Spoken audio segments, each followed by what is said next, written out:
দায়িত্ব গ্রহণের পর প্রধানমন্ত্রী তারেক রহমানের সঙ্গে প্রথম বৈঠক করেছেন বাংলাদেশে নিযুক্ত ভারতের হাইকমিশনার দীনেশ ত্রিবেদী।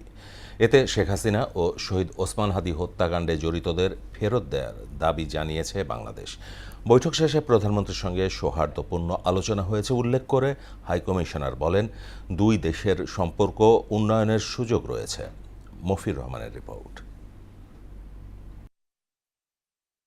ক্ষমতাচ্যুত সাবেক প্রধানমন্ত্রী শেখ হাসিনার ভারতে অবস্থান ও সম্প্রতি নয়াদিল্লিতে তার রাজনৈতিক কার্যক্রম ঘিরে ঢাকা দিল্লি সম্পর্কে তৈরি হয় কূটনৈতিক টানাপোড়েন। এই জটিলতার মধ্যেই সচিবালয়ে প্রধানমন্ত্রী তারেক রহমানের সঙ্গে সাক্ষাৎ করেন ভারতের হাইকমিশনার দীনেশ ত্রিবেদী।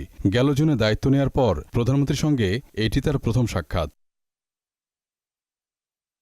প্রধানমন্ত্রী প্রেস উইং থেকে পাঠানো বিজ্ঞপ্তিতে বলা হয়, বৈঠকে হাসিনাকে বাংলাদেশে ফিরিয়ে আনার প্রক্রিয়া ত্বরান্বিত করার আহ্বান জানিয়েছে ঢাকা। পাশাপাশি শহীদ ওসমান হাদি হত্যাকাণ্ডে জড়িতদের ফেরত পাঠানোর আহ্বানও পুনর্ব্যক্ত করা হয়। পরে স্বরাষ্ট্রমন্ত্রীর সঙ্গে বৈঠক করেন ভারতীয় হাইকমিশনার। সাক্ষাৎ শেষে সাংবাদিকদের তিনি বলেন, ভারত বাংলাদেশের অনেক ইস্যু রয়েছে, এটাই গণতন্ত্রের সৌন্দর্য। আমাদের ইনভিটেশন তো আগে থেকে আছে। So last time also I mention যে people of India, Prime Minister of India is looking forward, and we are positive that দুটো লিডার সাথে বসলে আলোচনা হলে ডেমোক্রেসিতে ইস্যুস থাকবে। ইস্যু না থাকলে ওইটা ডেমোক্রেসি না।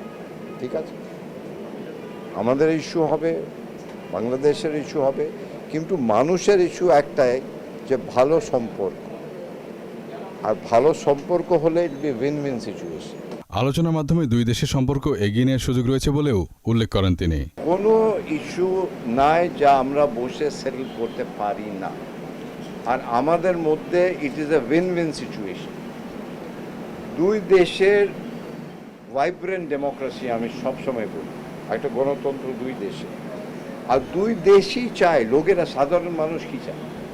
সাধারণ মানুষ, ইন্ডিয়ার সাধারণ মানুষ, বাংলাদেশের সাধারণ মানুষ একই জিনিস চায়, সম্পর্ক ভালো। এটা ন্যাচারাল। ব্রিক্স সম্মেলনে প্রধানমন্ত্রী তারেক রহমানকে আমন্ত্রণ জানানো হয়েছে উল্লেখ করে তিনি যাবেন কিনা এই বিষয়ে কোনো কথা বলেননি বাংলাদেশে নিযুক্ত ভারতের রাষ্ট্রদূত। ব্রিক্স সম্মেলনে কি যাবেন? সবই ভালো হবে।